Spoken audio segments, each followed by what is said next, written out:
తొగరిలో ఎక్కువ దిగుబడి రావాలంటే ఒక 2 సూచనలు చెప్తాను. తొగరి పంట ఏంటంటే పొదలాగా ఉండే పంట, అవునా? ఇప్పుడు మొక్కజొన్న వరిలాగా స్ట్రేట్గా పెరిగే అంటే నిలువుగా పెరిగే పంట కాదు. ఇది ఏముంటుంది, ఇట్లా కొమ్మలు వేసే పంట. కొమ్మలు వేసే పంట కాబట్టి తొగరిలో మనము 40 రోజులకు ఒకసారి, 60 రోజులకు ఒకసారి, 90 రోజులకు ఒకసారి మనం శనగ పంటలో ఏ విధంగా అయితే పైన ఉన్న కొమ్మలు తెంచుతామా ఆ విధంగా దీంట్లో కూడా ఇవి ఉన్నాయా, ఈ కొమ్మలు అనేవి ఇట్లా తెంచాలి, కట్ చేయాలి.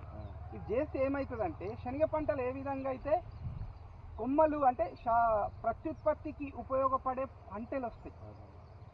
మనం ఉత్తగా తొగరిని ఏం చేస్తున్నామంటే ఎత్తుగా పెంచుతున్నాం. ఎత్తుగా పెంచుతుంటే ఏమవుతుందంటే మనకు దిగుబడి అనేది తక్కువ వస్తుంది. మనకేం కావాలి, పూత కాత ఉన్నప్పుడే దిగుబడి వస్తుంది. కానీ మనం ఎంత ఎత్తుకు పెంచితే అంత మనకు దిగుబడి రాదు. కాబట్టి ఈ కొమ్మల్ని ఇట్లా తుంచాలి. దీనికి ఒకటి రేజర్ పత్తి వేసింది, ఒక చిన్న మిషన్ దొరుకుతుంది, ఒక 500 రూపాయలకి. అది ఒకసారి తెచ్చి పెట్టుకున్నాం అనుకో, ప్రతి ఏటా మనం ఇట్లా అంటే కథం ఇట్లా జార్చుకుంటూ పోవాలి. జార్చుకుంటూ పోతే మీద షెండలన్నీ తీసేస్తుంది. అవి తీస్తే ఏమవుతుందంటే మొక్క అనేది ఎత్తుకు పెరగదు. ఇప్పుడు మనము యూరియా, డిఏపి మనం మందులు కొడతాం కదా, బలంకి ఇచ్చే మందులు, అవి మీదికి పోవడానికే పనికిస్తాయి. మనం దుంచకపోతే, తుంచితే ఏమవుతుందంటే అక్కడికి ఆగి పంటలు అనేవి వస్తాయి. ఆ పంటలు వస్తే గుంపుగా వస్తుంది, పూత కాత అనేది కరెక్ట్గా వస్తుంది. ఈ విషయం మనది ఇక్కడ ఎవరు చెయ్యరు. అదొక్క విషయం నేను చెప్పుదామని వచ్చిన. అంటే రైతులకు ఏంటంటే ఇట్లాంటి విషయాలు ఒకరు చేసినారు, ఇంకోసారికి 2-3 చేస్తారు. ఆ ఉద్దేశంతో చెప్తున్నా. అది కొట్టిన తర్వాత అది మనం ఏదైతే కొమ్మలు తుంచుతామో ఆ కొమ్మలు తుంచిన తర్వాత ఏం చేయాలంటే సాఫ్ అనే పౌడర్ దొరుకుతుంది మనకు.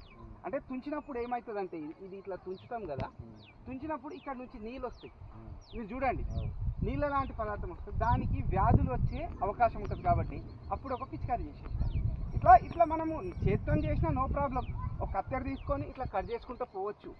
కానీ ఒకటి రెండు కాదు కదా సార్, మిషన్ ఉంటే ఒక 10-15 నిమిషాలలో అంత అయిపోతుంది.